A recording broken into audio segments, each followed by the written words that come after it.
Good evening and welcome to SigTalk. I'm Bruce Kastner, President Emeritus of the Washington Alumni Chapter and a longtime member of the New York Alumni Chapter.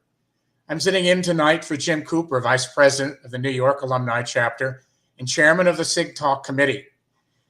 After participating in a fraternity event in Utah this weekend, Jim is taking some time away to explore the Beehive State.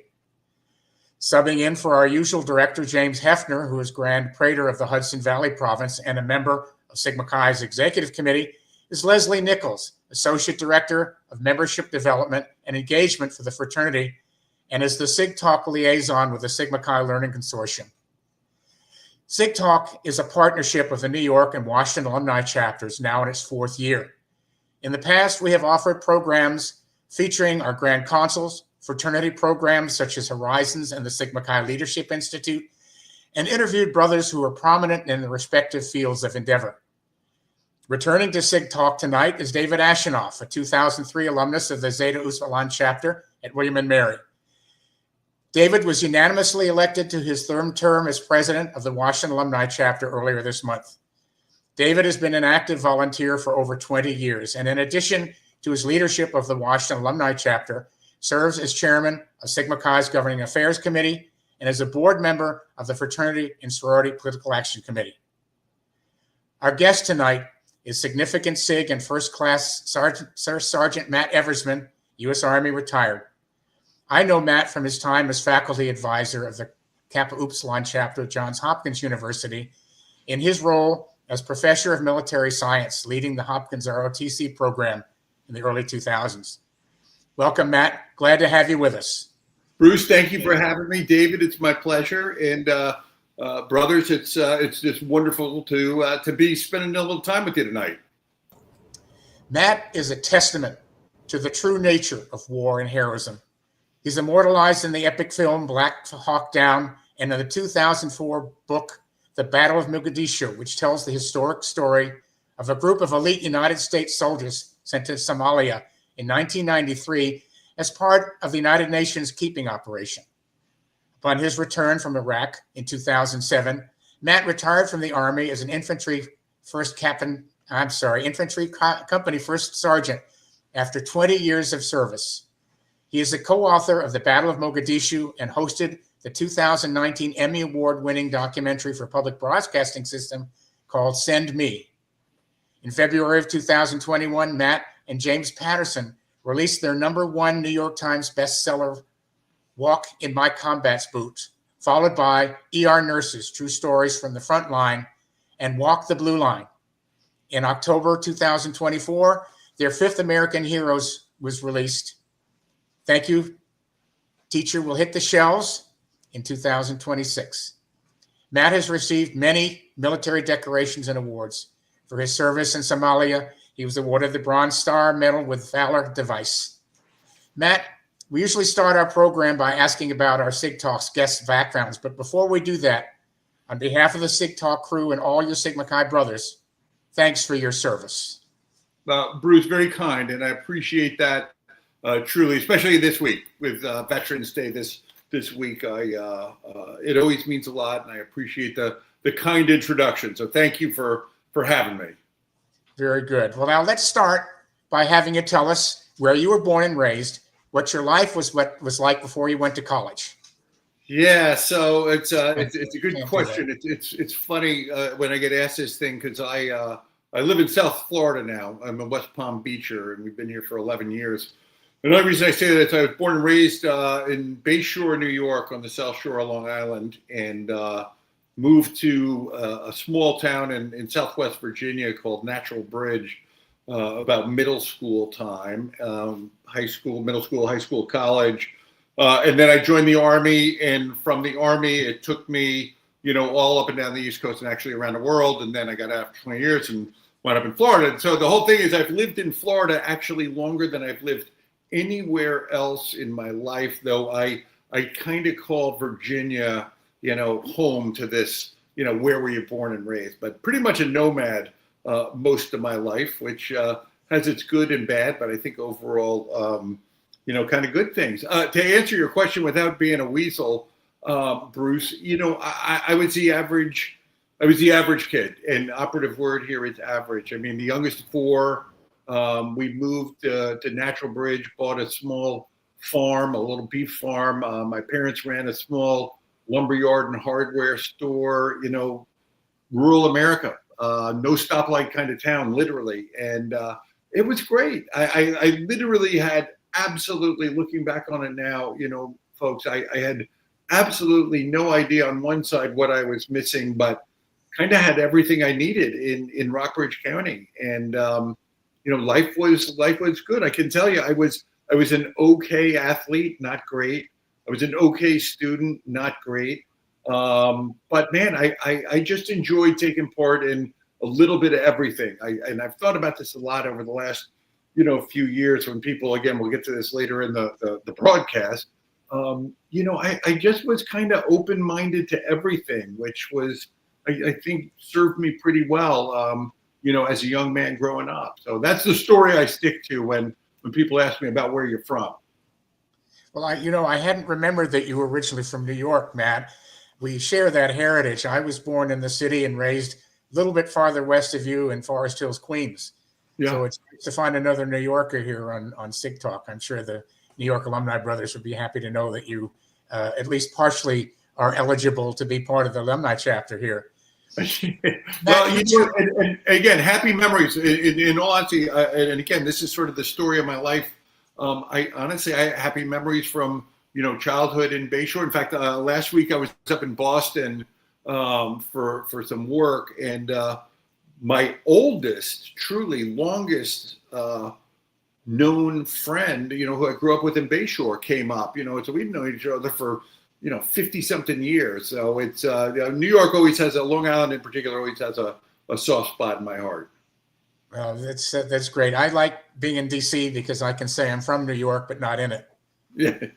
Yeah, no, I hear you. But yeah, that was it. Sort of a nomad. That was you know, probably the best word, because it, you know, no great you know, magnetic pull taking me in any particular direction. Just sort of going wherever God blew the wind, and that was me. That was kind of my background. Well, that's great. Matt, you chose Hampden-Sydney College, which is, for those of you who don't know, is a small liberal arts school in Virginia, and you joined the Sigma chapter of Sigma Chi. What led you to Hampden-Sydney, and what drew you to Sigma Chi when you arrived on campus? Boy, I tell you, that one, you put a quarter in me, I won't shut up, because for those of you who don't know, Hampden-Sydney is at the time one of the last all remaining non-male or all-male non-military schools in the country. I think Wofford or Wabash, I can't remember the other ones, but now I believe Hampden-Sydney is the only one that is all-male still. And boy, I made maybe the mistake of going over to take a peek at it on a beautiful spring day, you know, like as my junior year of high school, and absolutely just fell in love with the place. I mean, it's just magical. And I know we all probably have a similar experience when we think about where we ended up going to college. But I fell in love with it. And the only two schools, interestingly enough, that I looked at legitimately was Hampden-Sydney and the Virginia Military Institute, which couldn't be further apart other than being all male at the time. But Hampden-Sydney let me in by the grace of God, and I wound up there. And you know, it was like a calling. You know, I felt Hampden-Sydney College was bringing me, you know, to form my own identity. Again, youngest of four, brothers and sisters are really gifted academically, really gifted, just brilliant men and women in their own right. We're very close, but Hampden-Sydney gave me a kind of this opportunity to go out, forge my own path. And when I got there, you know, after some bobbing and weaving around, you know, what struck me was the men at in Sigma Chi were just so put together. You know, I don't mean to be so cliche about everything, but you know, the Greek life was really big at Hampden-Sydney, as it probably is in most of our schools. And I just remember it stood out, you know, and if I say this out loud, if I say, you know, I thought it was elite, we might jump to the conclusion of being elitist, which unfortunately sometimes goes hand in hand with fraternity life. But I don't mean it like that. I mean elite in that it was different. It was above the standards, even though I didn't really realize what those standards were. So something just drew me to it. But most importantly, it was just truly men of good character, just really good guys, fun guys that were just so welcoming. And again, a kid who knew nothing about fraternity life, knew nothing about the Greek system, truly, to wind up on that small campus and make such great friends before Rush even started, really was always sort of the drawing for me to Sigma Chi. And then, of course, when I got into the fraternity, I realized there was so much more to it. And it was probably that time in my life where I was just starting to figure out a little bit of this boys to men transition, and the new identity that comes along with it. And quite candidly, it was almost a little overwhelming for me. But not to get too philosophical, but Hampden-Sydney stood out to me amongst the rest, and Sigma Chi, on top of that, stood out more than all the others. Well, you've built an impressive career, and yet you've spoken openly about some early struggles in high school and during your time at Hampden-Sydney. Matt, how did those challenges shape your growth and help set the stage for the discipline and direction that came later in your life as a member of the military? Yeah, no, it really probably is, I think, one of the all-time great questions that I get asked. And it used to, certainly in my younger days, it was embarrassing because nobody likes to admit that things didn't go, smoothly. Things didn't go according to plan. I lead with my chin. I tell people, I wound up having to take a sabbatical, from Hampden-Sydney, and you think, oh my gosh, it's the end of the earth. High school was good, not great, and started to, have my senior year kind of lost the focus on the ball, which young men and women have been known to do. I got to Hampden-Sydney, and like I said, it stood out amongst the rest. And I think if I could sum up my entire Hampden-Sydney career, for those of you that are maybe military historians, remember the Sante raid, and we always talk about, it was the most successful failure in military history. We did this amazing rescue mission on a POW camp in Laos, and found out that the Americans had already been moved, and so there was nobody there. Hampden-Sydney was my Sante raid. I tried really hard. Didn't really have the goods, didn't have the maturity, I think, to do it. I loved it. I tried hard, and it wasn't like, gosh, Matt was such a partier. That's what sent me off the edge. It just, I wasn't ready. I really wasn't mature enough to handle the workload. But I think divinely, I was mature enough to appreciate the lessons I was learning. And so realizing like, hey, this isn't failure. This isn't the right time for you. So take a little break and kind of figure out. This is from the Dean of Students, Louis Drew, who, God love him, amazing man. Take a little time off, Matt, and figure things out. Get your ducks in a row. And I think that sentence generally, and I don't mean to turn this, folks, into a big infomercial, but looking back, that lesson of nothing's final, nothing's unfigureoutable, it's just not the right time. And maybe, dare say I didn't have the aptitude for macroeconomics and, political science theory, I just didn't. So anyway, that whole experience, while on one hand it was amazing, and I look back with such fond memories and deep appreciation and truly love of that school and, of course, our fraternity. But, if it hadn't been for that, I wouldn't have found my way, into a next chapter of life, and the next chapter after that, and next chapter after that. So I look back again. The sting goes away after time, as you mature and kind of digest the situation. But that's kind of true in life. It's true in business. It's true in war. It's true everywhere. Like, the situation changed, the variables change, and sometimes we're able to conquer, and sometimes, we don't quite have all the goods. But I, of course, didn't know that now. Looking back, though, that that was my Hampden-Sydney experience, a tremendous success, even without, crossing the goal line. So Matt, you said that the situation changed, and kind of at what point or who or what experience kind of happened where you got that idea of joining the Army, and how did that go from kind of shifting from just a possibility to really a serious, real plan for your future? Yeah, so I had to take a little sabbatical.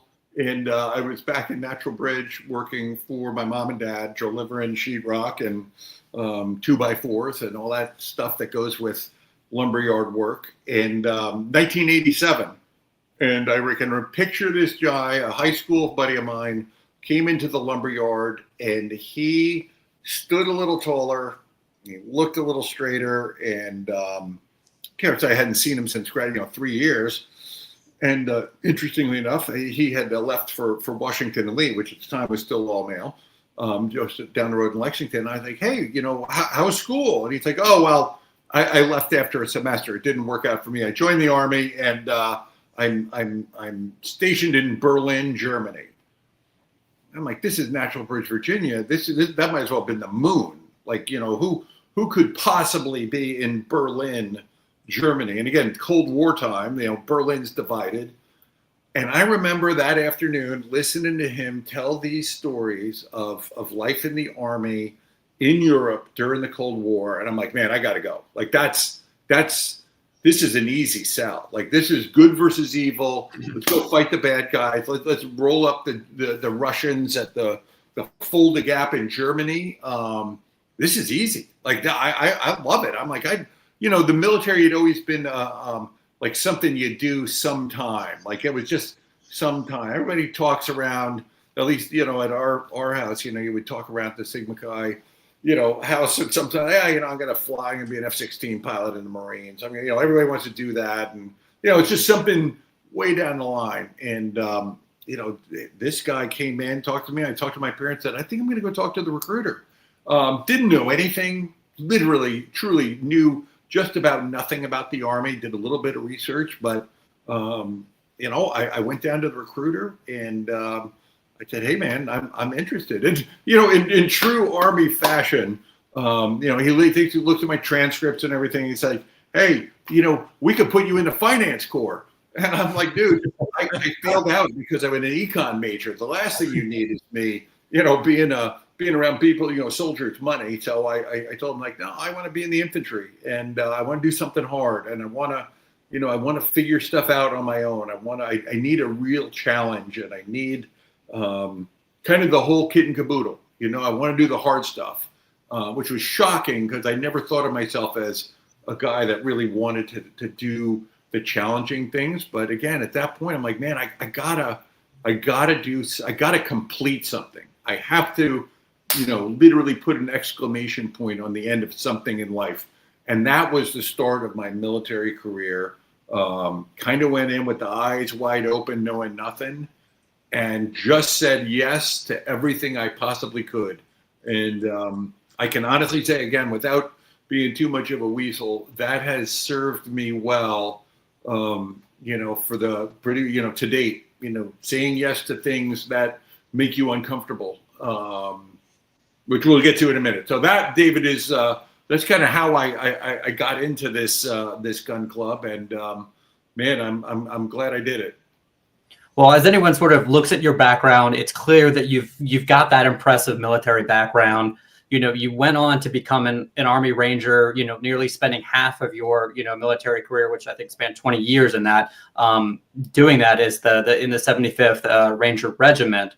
Kind of what motivated you? At what point, did you go from, going into the Army to realizing, okay, I want to be an Army Ranger, and kind of take us through, what it takes for someone to qualify for that and, thrive at that kind of elite level in the military? Well, yeah, I mean, touching back on that, there's that pesky word elite, and not to give everybody the idiot's guide to the military, but I joined the conventional forces, and it was wonderful, good guys and gals, and higher standards than civilian life, and kind of learning the tools of the trade. And I realized, though, there's something over the fence, literally and figuratively. There's something better over the fence. There's this group of soldiers in this special operations community that are doing amazing things. And yeah, there's the secret stuff too, which is alluring. But whenever I would come in contact with these men from the Ranger Regiment, like, they were, again, it was very clear they were a cut above. Like, it was not, there was no debate, there was no hyperbole. I mean, their actions speak louder than their words. And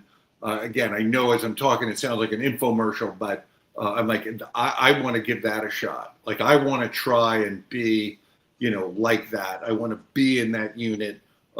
That's, if you're really going to go to the show, that's the group to go with. And, so I put my hat in the ring and, made it through the selection process and jumped through all the right gates. And, lo and behold, they gave me an opportunity to come and serve in the 3rd Ranger Battalion down at Fort Benning. And yeah, man, I wound up, spending a good bit of time down there at the Boys Club, and enjoyed every minute, even the bad times, was still look back with great memories. And I think, just to put the icing, the sprinkles on top, and again, this sounds, just a cheesy, weaselly thing to say, but to be in an elite organization, and again, not elitist, though some might say it is, because there are some big personalities, but truly, when you get down to quantifiably being in an organization that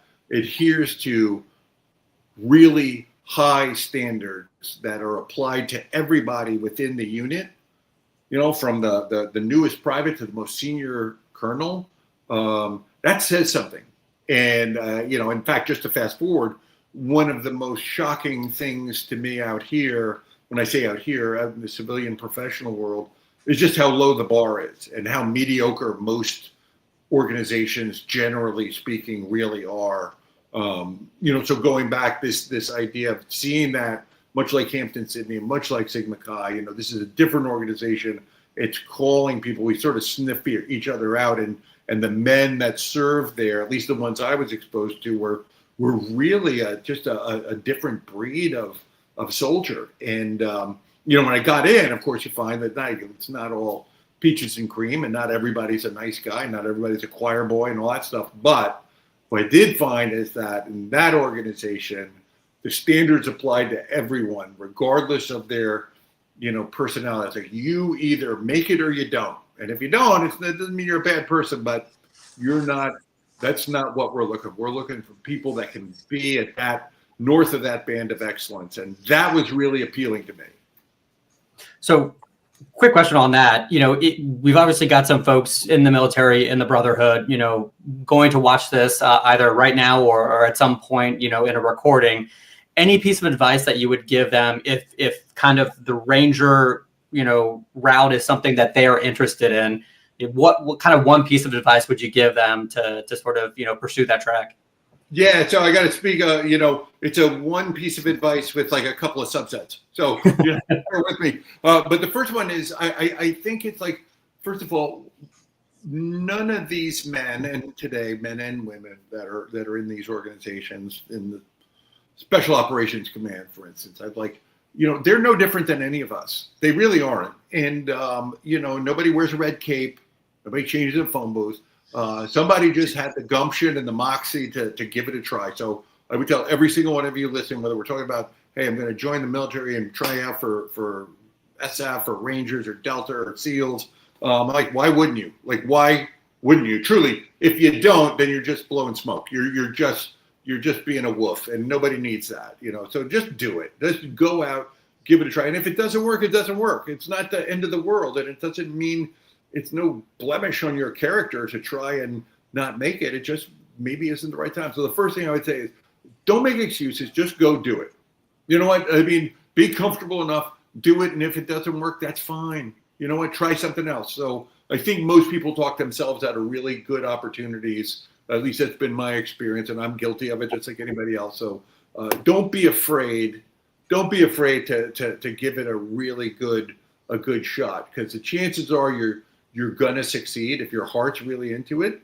And the second part of that is just say yes. Say yes. Say yes. When somebody says, we'd love to have you in this organization. We see something in you that maybe you don't even see in yourself. Say yes. Trust them and give it a shot. That's but the most succinct I can be, David, about anybody that's thinking about pushing into that, again, use of elite organization, universally, whether military or not. It's like, you have nothing to lose. You have zero to lose. And I'm the guy that has, I hate to use the word failure, but I have not achieved my goals far more than I have achieved them. But the ones that you achieve are make up for all the ones that you didn't. And so do it. Don't be afraid. Okay. So, you deployed to Somalia at 26 years old, still young in your military career. You had already been on multiple missions, but the operation on October 3rd was the sort of first one where you were in charge of your element. You were leading a team inserted into Mogadishu under heavy fire, off target from the planned landing point, and sort of forced to adapt instantly as things kind of went a bit wrong from the start there. Can you kind of take us into that moment and share with us kind of what it was like to carry that responsibility, and kind of keep your men together in such a chaotic situation? Yeah, so I gotta dispel the myth and the rumor, that one man or one woman, one leader cannot be the only glue that leads us through, can't be the only beacon or whatever other leadership cliche. It just so happened, everything you said, David, is true. And I was the chalk leader, and we got put into this position. We're in the wrong spot, and we had a little urgent casualty immediately on infiltration, and got right into a really big firefight and all these things. And truly, as a leader, as the leader, on the ground, it was overwhelming. Trying to right off the bat figure out a solution to these catastrophic problems that I thought were, wow, this is boggling my mind. I don't have an answer. In training, you always have an answer, and you make a decision and then you go, and you make a decision, you go, and if it wasn't the right one, you dust yourself off and you try it again. And this one, all of a sudden, I got 4 things young Sergeant Eversmann, am trying to figure out. And as I've told many people before, what I realized, in the minute I'm feeling this paralysis coming up, and we've all had these experiences in our lives where you're like, man, if I don't make a decision really quickly, if it's something I'm going to lose control, and then kerplooey, it's going to be bad. Something, and I remember just vividly seeing my men, and particularly my 2 young sergeants, my 2 young team leaders, Jim Telsher and Casey Joyce, just getting after it. And, these are 22-year-old sergeants, and they're leading their teams, on both sides of the street. They're engaging the enemy with every weapon system we have going on. And I realized, I haven't given them one direction, not one order, no nothing. The last thing I told them was when we were in the helicopter flying in, I'm like, the last thing I said to anyone was 30 seconds. So what I realized, and the reason I tell you this story is, those 2 young men bought me some time to figure it out. Those 2 young guys were at the tip of the spear, literally fighting the fight. And then their soldiers, they're going tooth and nail with the enemy. And that all builds time for me to start figuring this out. And eventually you realize, like, hey, we got to prioritize our problems, and getting the casualty evacuated is number 1. But the whole point of it, David, was, I wish I could stand up and take credit for being, the guy that made it all happen.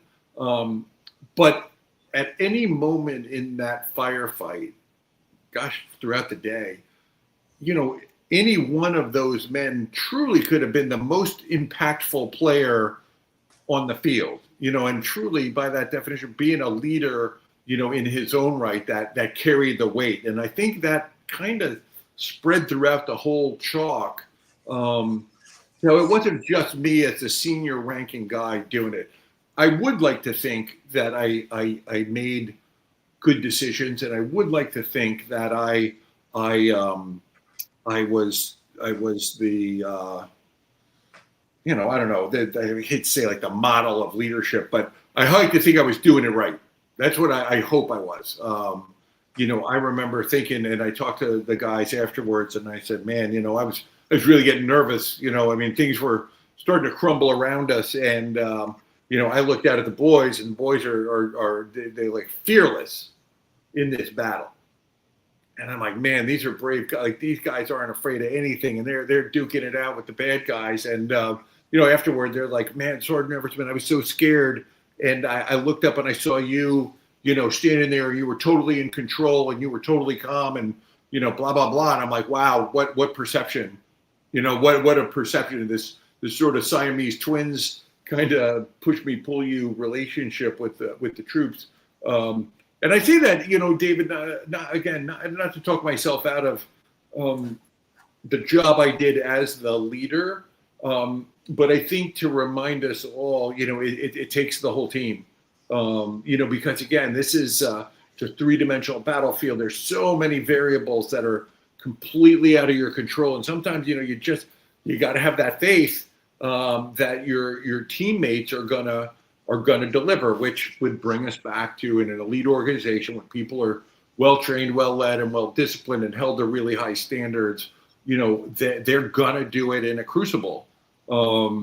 Anyway, there somewhere in there is the answer to your question. I hope it makes a little bit of sense. Well, I think it absolutely does make sense. And I think you make a good point there, where while you may be calling the plays, for your teammates have to have that trust in you. And, I think that trust is, not only, important, obviously, for military endeavors, but in any sort of facet, whether it's Sigma Chi Life and running an undergraduate chapter, whether it's, running an alumni chapter in the fraternity, but also, when you go into the professional world and working with colleagues, that everyone has to have that trust. But, clearly, the folks that you were leading that day definitely had trust in you and to get out of that situation. Yeah, well, and to your point too, that is that is 100% it. It can't be the dictatorship. It's got to be the team. However, guys got to deliver. We all have to deliver. We all have to. You just can't. You can't have a weak fraternity chapter. You can't have a weak brotherhood. You can't have a weak regiment. Whatever, the weakness gets, exposed in crisis, like all that. You can't fake it on the battlefield, so that really lends back to this idea, I think, not to be this broken record about deciding to be elite, and deciding to, it doesn't mean perfect, it doesn't mean you're not going to make mistakes, but it means that we're going to hold ourselves to higher standards than the rest, than our competition, than our enemy, because they all have a vote too. So we got to be better. We have to be better. We all got to do it. And of course, yeah, we need somebody that takes responsibility. The guy or gal at the top, on the masthead, has to be willing to say, like, yeah, it stops with me. And that I do believe I did. I hope I did anyway. So, the story of that day, later became known, or I'd say around the world, and through the book and film, Black Hawk Down. Kind of, what was it like to see that chapter of your life kind of portrayed on the big screen, and how did it feel to kind of watch Hollywood tell a story that was so personal to you and the folks there and your fellow soldiers? Yeah, it's always a dicey question, because it's absurd and it's surreal, and it's how many of us, truthfully, and you all that are watching know me for 34 minutes. Someone says, hey, I'm going to make a movie, and that someone is Jerry Bruckheimer and Ridley Scott. I'm going to make a movie, and you, my friend, we're going to make as a character that's going to be prominent in this movie. That it's just redonkulous, as my daughter would say.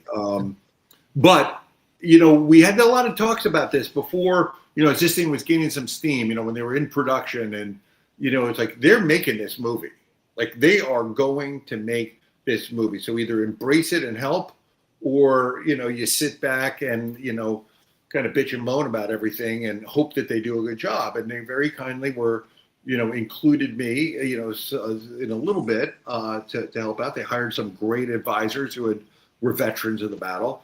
And, you know, ultimately, I would tell you personally, and folks, I only can speak for myself. You have to talk to any of the veterans about from the battle about it. But I think they did a very good job. I mean, I think it's very authentic. And if you take Matt Eversmann's, you know, character out of it, if I could be somewhat objective, you know, what you get to see in that movie, you know, get a visual of, you know, just how hard urban battle is and the frenetic pace it is and how violent it is. And, you know, or if anything, that movie, they could have sped it up, you know, 1.5x on the speed reel. And that would be the events happening in real time. I mean, it was just crazy, but I think they did a good job showing it. And I've said to people, you know, if you want to see, generally speaking, what these men are made of, watch that movie. You know, the Delta guys act like Delta guys. The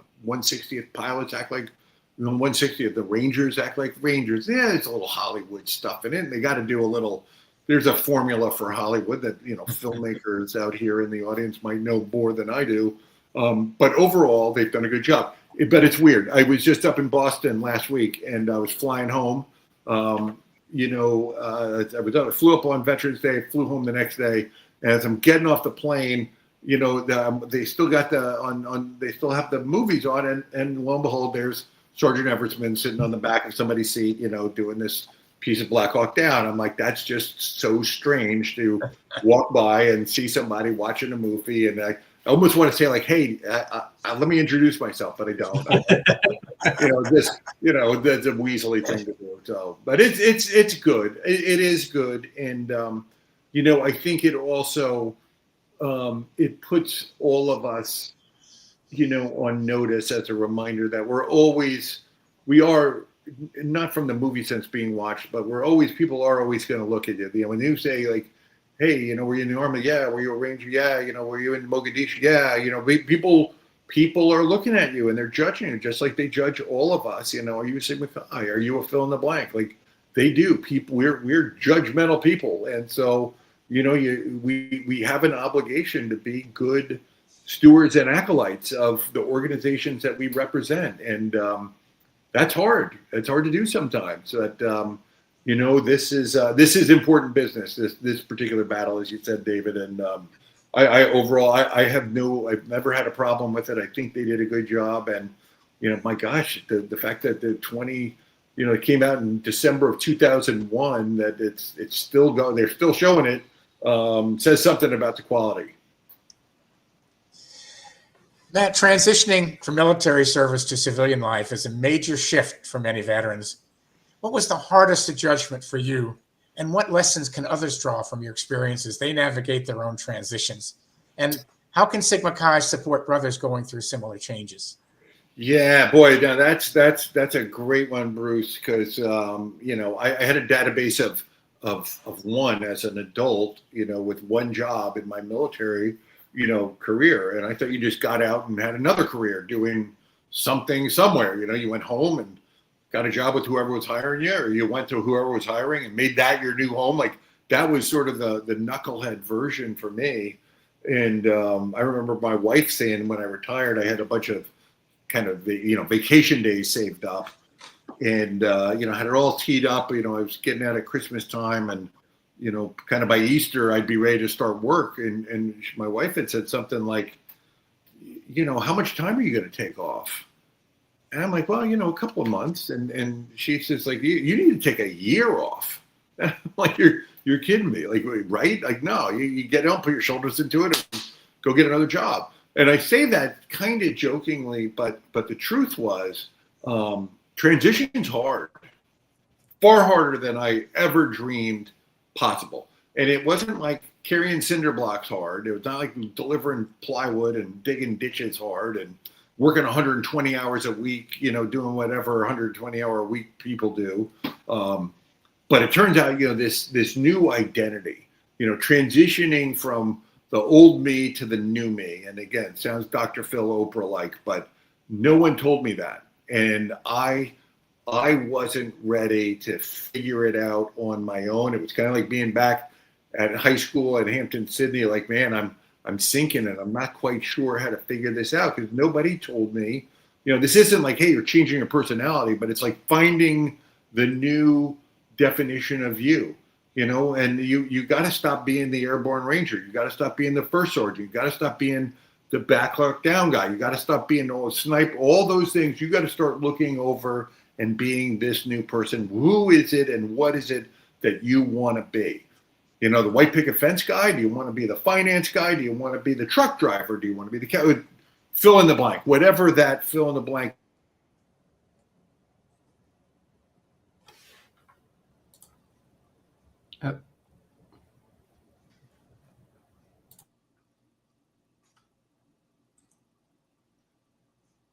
Wife, to work on that transition to this new identity. So I guess if I was going to sum it up, the lesson I learned is it's resumes and job search, all that stuff. Of course, that's the mechanics of moving on to the new thing.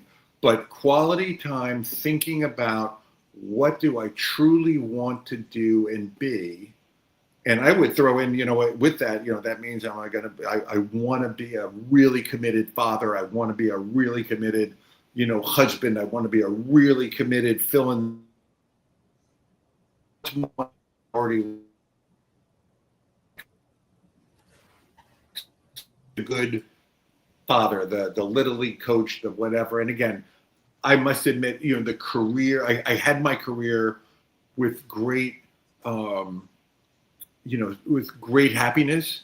And I didn't feel like, man, I've got to have another career to redefine myself as, the best physicist or something. I just I realized that, I want to be a good family man. And everything else sort of will figure it out. I mean, yeah, you got to make money. I got it. I'm not dismissing that. But, truly, like, what do you want to work on? And I think for me, it spilled out like I want to be home with my family as much as I can. So how can I affect that success? So transition is figuring out that new identity. I wish someone would have told me. I would have started working on it sooner. How can we support it, as a brotherhood? Well, first of all, I think it goes, we all need a cheerleader, clearly. We all need someone to talk to. We need someone to give us some good advice and all that stuff. And again, I would just challenge all of us not to think immediately like, hey, I can help him get a job at Goldman.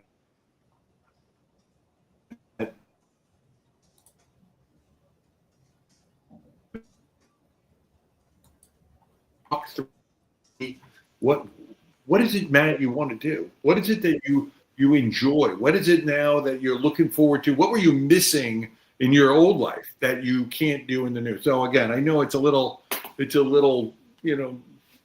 Philish, but that's kind of would be my 2 cents. I wish somebody would have done for me and sat me down and then, help with the formula for job searching, and of course, but I think it's getting a good fix on, where your azimuth is as a man, regardless of age. And, oh,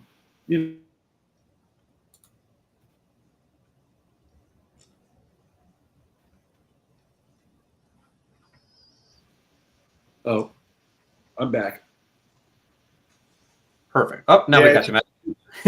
Yeah, it's unfortunately it is Florida Wi-Fi, and that's I apologize. That's where we are in this day and age. Well, no worries. So, as you were saying, you kind of stopped being that active service military guy. You taught at the Army War College, and at Johns Hopkins. You later spent a decade in healthcare, nonprofit work, and data management. Now what you do is part of leadership development, and you've kind of developed what you call fusion leadership model to help people become stronger leaders and managers, even if they lead small teams. Can you kind of walk us through the kind of 4 core elements of that model and explain how professionals at really any stage of their career could, apply them in their regular interactions at work? Yeah, so that was born a little bit out of frustration, this idea of fusion. Keep thinking, how do you take the best examples of what I learned in my military career and apply it out here. And again, everybody's got an idea, and if somebody figured it out, we'd all be, sitting on our yacht in the south of France. But I thought it was more than just getting up at 3 a.m. and doing burpees till you puke. I thought it was more than just doing a ropes course, to build leaders. And that all has a time and a place for everything. It truly does. But, in my mind, I kept thinking like, well, if you're, fill in the blank, Marge in HR, what could you teach her on Friday that she could think about over the weekend and apply on Monday that would legitimately have an impact on her team? And not to beat up on Marge in HR, but, it could be Ralph in shipping. It doesn't matter. And so I realized, like, what is it that's so important? I think there are 4 essential elements that collide to make not only the great leader, but this great organization, that this person, and when I say organization, it's just that little microcosm within whatever unit we might be talking about. So there's 4 elements. First one is leadership skills. Take your pick. Anybody here, if you wrote them down, if you made 4 quadrants on a piece of paper, leadership skills to you, and again, however many of us are on this Zoom, say leaders are great leaders, are good communicators. They've got a good sense of humor. They're good listeners, and they're good dressers. So those are the 4 leadership skills. I'm going to write down in the leadership quadrant, and those are 4 things that I'm going to work on every day. I'm going to remind myself those 4 things. And listen, folks, it's exhaustive, this list, but so I would challenge you, start off with what are the skills, those 4 or 5 skills that I as a leader respond to, the guy or gal I want to be. And so that's one quadrant. And the second one is followership. It's a 4-letter word in a lot of organizations, but followership, I might argue, is the most essential ingredient in this idea of building a great leader. Because followers, everyone's a follower. We all follow somebody. And this idea of being a good follower, what does that mean? Well, I got to know my job. And I really got to know my job. I can't just fake, what I think my job is. When you ask so-and-so at so-and-so in whatever department, hey, tell me literally, what do you get paid to do? And when I say what do you get paid to do, what is everything? All included, not just your job title, your job description. What are all the subtasks that you need to do? Can you master all of them? And I mean, seriously, are you a master of all of those tasks that are part of your job as a follower? And if not, then you're not a good follower. I would tell, look in the eye, you've got to be a good follower. So that means I need to know all the things that I'm expected to do. That's my bounden duty. No matter what, I better be a master of that. So what my boss can do his or her job. I got to take the pressure off of my boss. I got to be that guy that's ready to be at the tip of the spear like Jim Telscher and Casey Joyce so that my boss can be successful. That's what a good follower does. And that's important. So I would say, this couple of things in the followership category, like what do you really give it your all to make your boss successful? And I'm not saying being a lemming. I'm not saying being a kiss ass. I'm just saying about doing your job. Well, you're getting a paycheck to do. You've got to be an amazing follower in order to be a great leader. So those 2 are kind of individual skills on these top 2 quadrants. On the bottom, you got atmospherics. And that's nothing more, you would say culture, but culture has been hijacked. So, atmospherics is everything like, what's it like when I show up to work every day? I'm going to be a person like at Hampden-SYDNEY College where we say hello to everybody that comes on campus. So I would say, part of the atmospherics are what's it like in my workspace? Do we have the best equipment? Have I provided the best equipment for my team? Is it a safe environment? Is it well lit? Is it, again, you could just run, miles and miles of things that affect the atmosphere of the workplace. That's something leaders do for the institution, and they work at it. Would you let your wife or daughter walk out late at night at your place of business, to the parking lot? Yes or no? And if the answer is no, it has failed because that's not a great environment for their employees, for their team. So atmospherics is one. Then the 4th quadrant is simply rewards, awards, and discipline.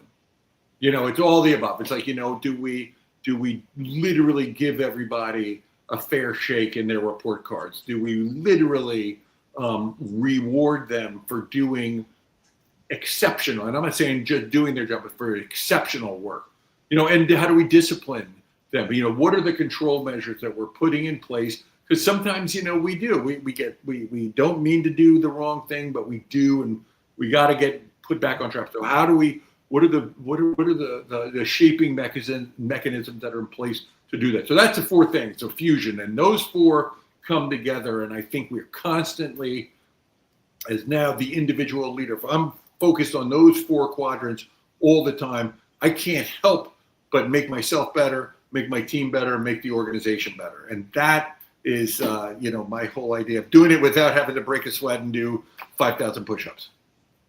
So one of the other things that you also talk about is strategic shock, you know, that moment when, you know, everything changes at once. Sort of what guidance would you give someone who's kind of facing their own version of that shock, you know, whether it's career related, personal, or, you know, connected to a leadership role? You know, what would you say to them? Yeah, so for years, you know, I talk about this paralysis shock. I say, you know, action. After, you know, for a long time, I thought, well, Matt, what does that really mean? Like, what happens if you're that guy that's standing on the edge, and you're like, dude, I don't know what to do. I got all this stuff happening around me. What do I do? And what does taking action really mean? And I had this epiphany, and I'm like, you know, action really is a combination of three elements, three things. You know, first, it's you have to act independently. Nobody's coming to you. You being all of us ought to have the mindset, I've got to be self-sufficient. I've got to be prepared to solve this on my own. I can't, not that you shouldn't, but you might not be able to always ask somebody for help, which means that, you know what, we're gonna have to do it. And somebody might say, oh, man up, and, you know, got it, whatever. But this idea, like, you better be prepared to not have comms with the boss. You know, you better be prepared that nobody's got an answer and nobody's coming to save you. So what are you going to do? You sink or swim, man. And once you realize that, great relief. You're like, all right, man, I know I've got to be self-sufficient. You got a man of action that acts independently. He acts organically, meaning authentically. You know, you can talk a big game, but if you can't deliver, you know, you're worthless. You'd help us zero on the battlefield. You know, if you're supposed to be our scout sniper, or you're supposed to be our fill in the blank, you know, forward observer, and you can't do your job, you know, that's not organic. You know, you're not authentic. You talk a big game, but you can't do it now and deliver when we need it, and, you know, worthless. So you've got to be, you know, proficient and an expert in all your skills, or work towards it, you know, but you can't overpromise and underdeliver ever. So you got to be organic. And then, you know, the last one is you got to act now. You got to be decisive, you know, make a decision and go. That's the three things. That's what I believe gets you out of that paralysis called strategic shock. Matt, you have now co-authored 5 nonfiction New York Times bestsellers with distinguished author James Patterson. And you have a 5th book, Thank You Teacher, coming out in April. How did that collaboration begin? Well, you know, like all good stories, it starts at a bar. And, you know, I met James Patterson down here. He lives in Palm Beach. I'm down here in West Palm Beach. And a really, really long story short, I went to Afghanistan in 2018 to do this documentary about battlefield medicine. And the guy that put that together, that sort of, you know, cajoled me into doing it, was a good friend of Jim's. And, you know, we met before Tim and I went to Afghanistan. And when I came back, Jim saw this rough cut of the video. And he called me up. He said, Matt, you know, I'd like to do a book about, you know, firsthand stories from, you know, the post 9/11 battlefield. And he's like, they won't talk to me, but soldiers will talk to you. What do you think? And again, it's like, I get a million reasons to say no, but when the best-selling author in the world calls you up and says, hey, I want to do something, I see something in you that I'd like to explore, say yes, step out of the comfort zone, not to be cliche, and say yes. That literally is how it started. And, it's continued on now for, 7 years. It's going on. As you said, our next book, Thank You Teacher, is about kindergarten through 12th grade teachers. It comes out in April. And, man, it's almost as absurd as the movie, but it's a great chapter, no pun intended, in my life. Okay, Matt. Well, you're almost at the end of our questions for you. I've got one more before we kind of move into our question and answer session. And, I think this is something that, not just the, undergrads, but really every Sigma Chi should kind of think about at some point in their lives. And what I want to ask you is, you've built teams in combat, you've done it in business, you've taught leadership at a high level, and now you mentor professionals at the Eversmann Academy, which you founded with your wife. When did you kind of think about the next generation, including young Sigma Chi's? What kind of legacy do you hope to leave, and also what do you kind of most want them to carry forward from your example? Thank you, David. That is a great question. And, I must admit, when you throw in that word legacy, that sort of puts me on my heels. I'm like, man, I hadn't really thought about it, but I kind of think we all think about it, And well, if I can put Matt Eversmann on his heels and make him have to think for a second, then I've done a good job. It's good. It is. But I think, truthfully, though, I know I would like to be remembered, quite candidly, as a good guy, like a solid, stand-up, good guy, no matter what. Like that guy was a good guy, and I think that kind of does blossom back to, what I see out here, and particularly, when we look at a collection of young men of all ages, we want men of good character, and I realize that means a lot to a lot of different people in 2025. And in this world, you watch the news, we're bombarded with stuff all over the place that you can't even think straight. But I mean this in the sense that, one of the biggest observations I made when I got out of the military was just how low the bar is set. I mean, it just is. And that's not being an elitist. That's just, the standards are so low out here in just about every organization everywhere. Some good people,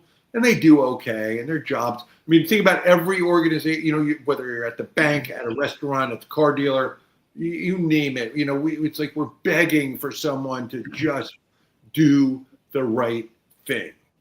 And that really is, the heart of it. It's like being a man of good character. Say what you mean what you say, constantly trying to do what is right, and to be that good leader and the stand-up guy and the person that people will look to in a crisis, because he's going to be there no matter what. Even if he doesn't know what to do, he knows he's got to do something. Something needs to be fixed, the man of action kind of thing. So I think that I keep hearkening back to that idea of, where are the men of good character, the men that stand up and say, what is right and wrong. And I don't mean politically and all that nonsense. I'm just talking about truly, the men that we are, when we're looking at our children and looking in the workplace and standing up and saying what right looks like. And I think it's as simple as that. I think that's where we if we all just did that, how much better would our communities be? Just being a stand-up guy. I don't know. I get kind of poetic about it, but I think that's really it. That's what I hope. And pardon me, I think that's what we all really need to aspire to is again a broken record, but that man of good character, and that puts you in the elite category. I mean, it just does. It'll put you so far above the rest. It's not even funny. So that's the story I'm sticking to. Well, I think it's a good story to end on, and now we're kind of transitioned to our Q&A portion. If those of you who are watching have questions, please go ahead and add them to the chat, and we'll try to do our best to get through a few of them. The first question that we've got, it's an easy one. Did you get to go to their Black Hawk Down premiere, and were there any funny stories that you had from that? There's a I don't know how funny, but it was really wild. So we went to a couple of the premieres. They had one out in Hollywood, then they had one in DC. And what was interesting about the one in DC was that it was for all the Pentagon, all the big, all the Hollywood guys and gals were out at the one in California, which was kind of neat. You're a little starstruck, but to me, when we did it in DC and we were invited, it's the first time I saw Jerry Bruckheimer and Ridley Scott nervous, like literally, like they were nervous because all the generals were there. And this is just after 9/11. This is in December of 2001, or maybe this is now early January. And I remember, I'm just sort of walking around, I'm walking around the theater, before it starts, just kind of seeing who's who and catching up with the Hollywood guys. And, I remember turning around and, in the crowd, I'm like, I better go find my girlfriend, who's now my wife. And I turn around, and there was this guy who's about like shoulder level. And, I turned around and like just gave him a shove right in the shoulder without even thinking, and, kind of knocked him back. And I'm like, oh man, sorry about that. And turned around, it was, freaking Donald Rumsfeld, the Secretary of Defense, was, right there. And he kind of gave me a look, and I kind of like was shocked at my look, and he just smiled and, walked off about his way. I mean, it was surreal. It's crazy stuff to stand there. Then the other thing that, was neat to me, but it might not mean anything to you all, that, in the same event, the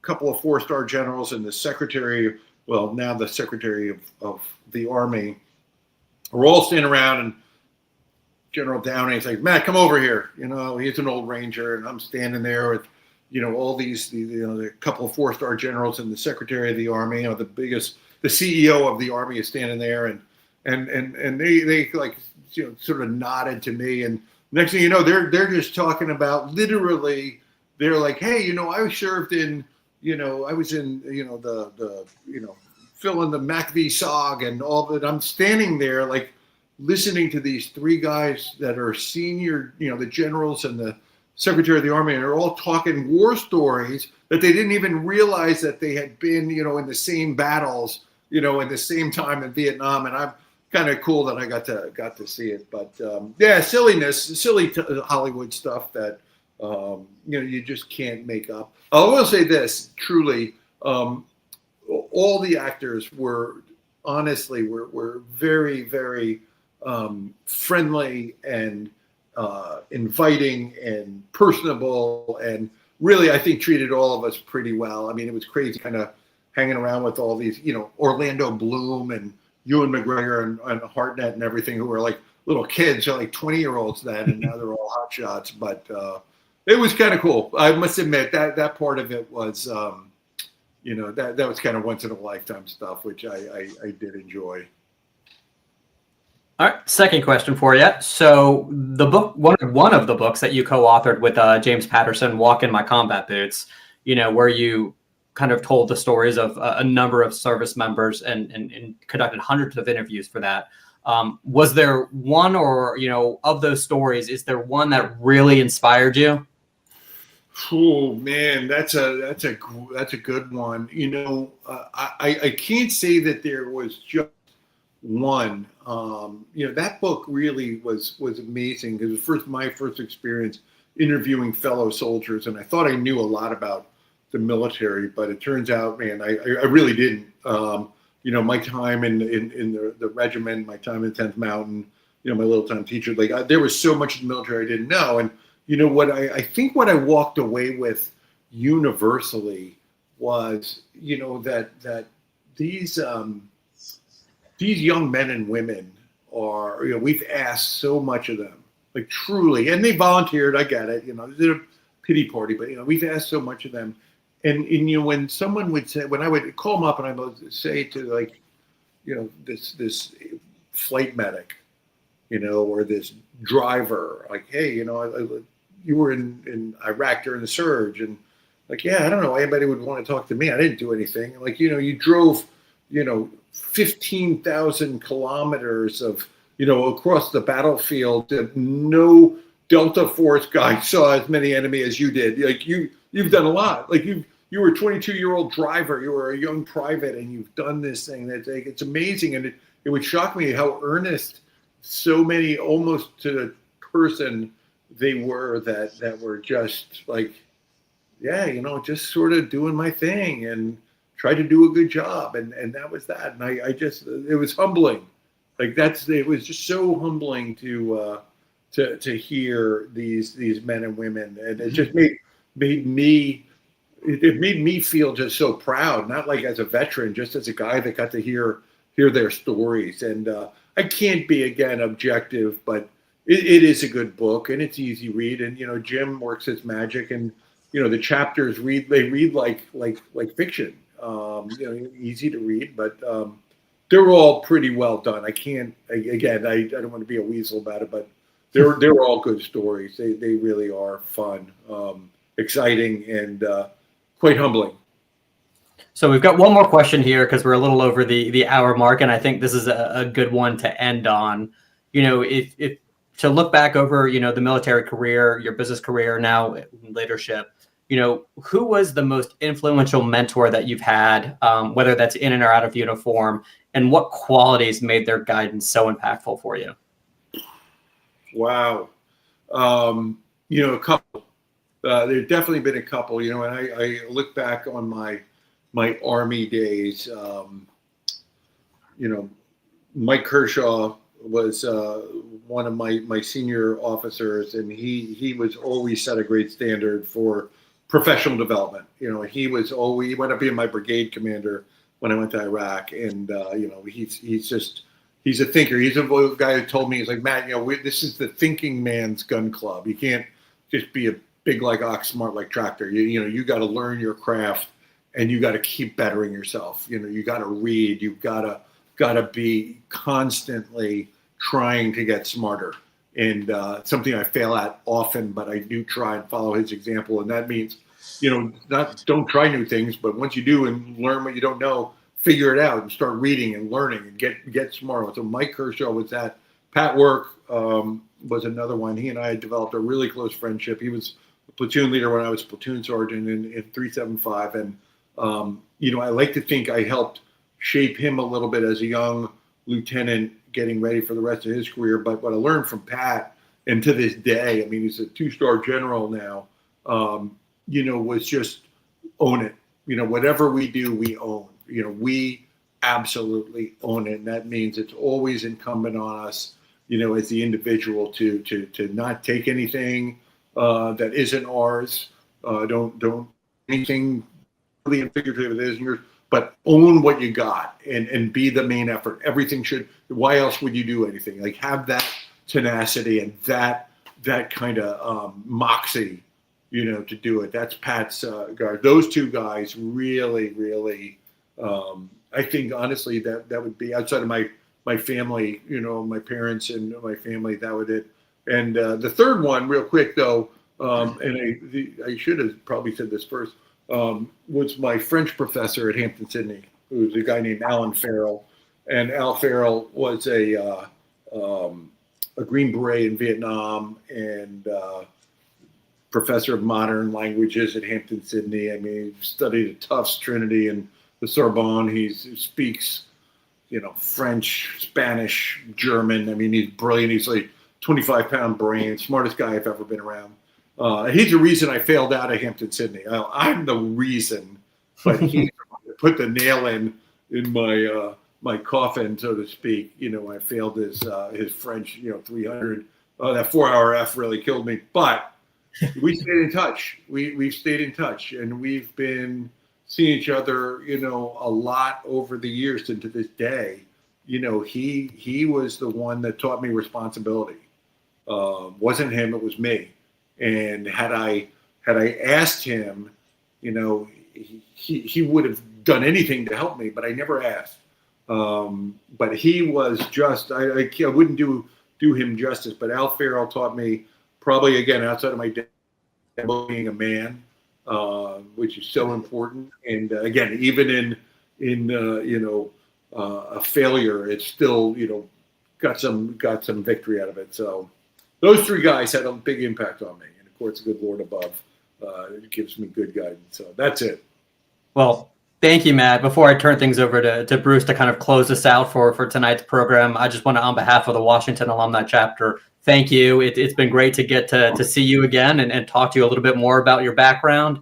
We go back a little ways, and I continue to tell the story of when we had you come speak to the guys at our province conference in Eastern Virginia when I was a Grand Praetor. And of all the people that I've seen speak in front of an undergraduate group, you are the only person to command such a presence where I did not see one undergraduate on their phones. So that is how I think impressive you are, not just in person and as a speaker, but when you talk about your background, when you talk about the leadership, philosophies that you have, folks listen. And I can't begin to thank you enough for joining us tonight and for all that you've done, not just for Sigma Chi, but for the country. So thank you. Well, you all are very kind to include me, and I thank you. And those of you guys that made a little time tonight, I appreciate it. I hope you're enjoying some of that Kentucky brown water, and I'll be joining you momentarily. But I certainly am I'm blessed to be here, and I thank you for having me and including me. Matt, having you as our guest tonight was really the perfect way to commemorate Veterans Month. Before we close, do you have any last comments you'd like to share with our audience?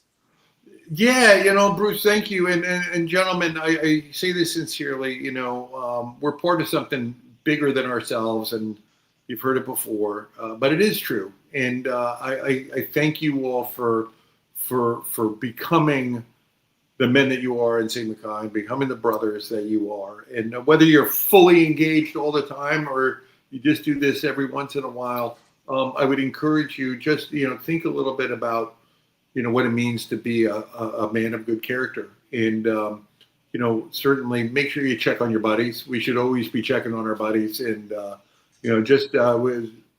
everybody needs a good brother to reach out to them every once in a while. So if you got a buddy, one of our brothers that you haven't talked to in a while, reach out and say hello and give him a little pep talk. But thank you for joining us tonight, and thank you for having me. And, God bless you all, and in hope. Thanks, Matt. Well, that wraps up the November SigTalk. As is our custom, we will be taking December off, but we'll be back in January with the long-anticipated interview of 74th Grand Consul Ryan Temby. Additionally, we're planning some future programs spotlighting Sigma Chi's Risk Management Foundation, the Ritual Renaissance Program, and we hope to assemble a couple of panels or some panels, including retired members of the FBI and Canadian brothers in federal and provincial public service. Thanks for the brothers who logged on tonight and made some positive comments. And thanks again to Matt, David, and Leslie.